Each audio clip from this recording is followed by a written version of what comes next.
Hello.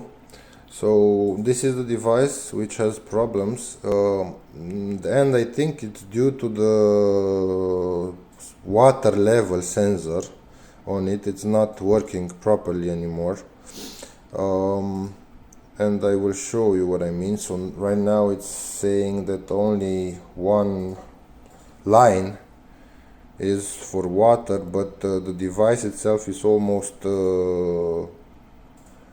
half full, and I will show you this. So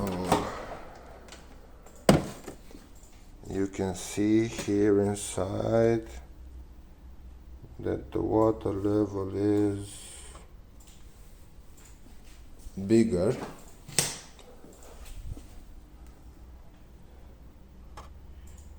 and I will put more water inside.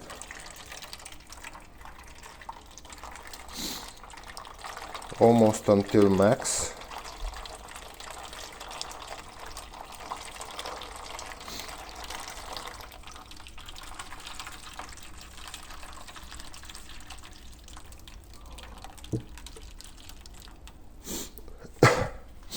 Need a little bit more water. Adding some more water to get until the level of max.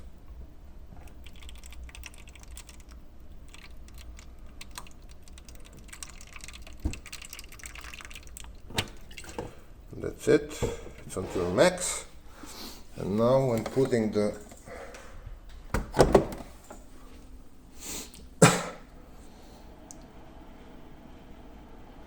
here it says 90% water level, now it says 53 water level, and it's only showing that it's until half filled, even though the device is completely filled. And the problem is that this display, I think because of the same water sensor, keeps on turning on and off erratically at night, because he thinks that it's or full or too low, and the water level is fluctuating all the time on it. Now it showed previously 51 water level, now it says 50 water level, and yeah, this is the problem. I think the sensor is broken or something for the water level, and this is acting it to turn off sometimes also because of it. Thank you.